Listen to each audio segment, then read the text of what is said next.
அர்ஜுன் மற்றும் வீரன் என்ற இரு நெருங்கிய நண்பர்கள் வாழ்ந்து வந்தனர். அவர்கள் இருவரும் இளமையாகவும் லட்சியமாகவும் தனக்கென குடும்ப வாழ்க்கையை தொடங்க ஆர்வமாக இருந்தனர். அர்ஜுன் புத்திசாலியாகவும் தன் தந்தையிடமிருந்து திருக்குறளின் விழுமியங்களை கற்று வளர்ந்தவராகவும் இருந்தான். நல்லொழுக்கம் மற்றும் இணக்கமே ஒரு மனைவிக்கு அழகு என்று அவன் நம்பினான். மறுபுறம் வீரன் இந்த போதனைகளில் அதிக கவனம் செலுத்தவில்லை. மேலும் செல்வமும் அழகும் ஒரு மனைவிக்கு மிக முக்கியமான குணங்கள் என்று அவன் நம்பினான். ஒரு நாள் கிராமப் பெரியவர்கள் ஒரு பெரிய திருவிழாவை ஏற்பாடு செய்தனர். அங்கு தகுதியான இளைஞர்கள் மற்றும் பெண்கள் சந்தித்து தங்கள் வாழ்க்கை துணையை தேர்ந்தெடுக்கும் வகையிலும் அமைக்கப்பட்டிருந்தது. திருவிழாவில் அர்ஜுன் மலர் என்ற கனிவான, புத்திசாலி மற்றும் நல்லொழுக்கமுள்ள பெண்ணை சந்தித்தான். அவளுடைய ஞானம் மற்றும் இரக்கத்திற்காக அவள் கிராமத்தில் நன்கு மதிக்கப்பட்டு அர்ஜுன் உடனடியாக அவளது குணங்களுக்கு ஈர்க்கப்பட்டு அவள்தான் தனக்கு சரியான வாழ்க்கை துணை என்று தீர்மானித்தான்.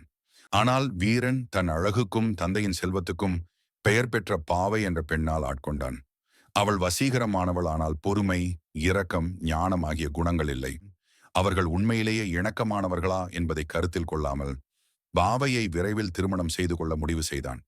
ஆண்டுகள் கடந்துவிட்டன. அர்ஜுன் மற்றும் வீரனின் வாழ்க்கை வெவ்வேறு பாதைகளில் சென்றது.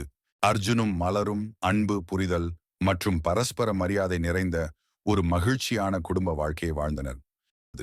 மலரின் ஞானமும் நல்லொழுக்கமும் கடினமான காலங்களில் அர்ஜுனின் பொருளாதாரத்திற்கு ஏற்ப குடும்பத்தை நடத்தினால், மனைத்தக்க மாண்புடையாள் ஆகித்தற் கொண்டான்.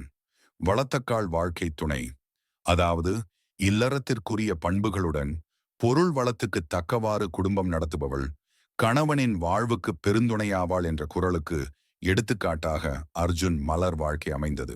ஆனால் வீரன் வேறு ஒரு நிலையில் இருந்தான். அவன் ஒரு அழகான மற்றும் பணக்கார பெண்ணை மணந்திருந்தாலும் அவர்களின் உறவு தவறான புரிதல்களாலும் மோதல்களாலும் நிறைந்திருந்தது. பாவையிடம் அறமும் கருணையும் இல்லாததால் அடிக்கடி வாக்குவாதம் ஏற்பட்டது.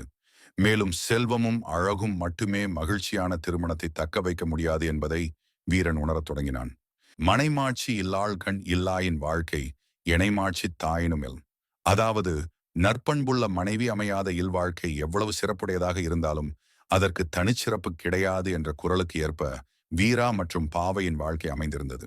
அர்ஜுனும் மலரும் எப்படி ஒருவரை ஒருவர் ஆதரித்தார்கள் என்பதையும், அவர்களது வீட்டில் எப்படி அன்பும் மனநிறைவும் நிரம்பியிருந்தது என்பதையும் அவன் பார்த்தான். இல்லதேன் இல்லவள் மாண்பானால் உள்ளதேன் இல்லவள் மானாக்கடை. நல்ல பண்புடைய மனைவி அமைந்த வாழ்க்கையில் எல்லாம் இருக்கும். அப்படி ஒரு மனைவி அமையாத வாழ்க்கையில் எதுவுமே இருக்காது என்பதை அவன் புரிந்து கொண்டான்.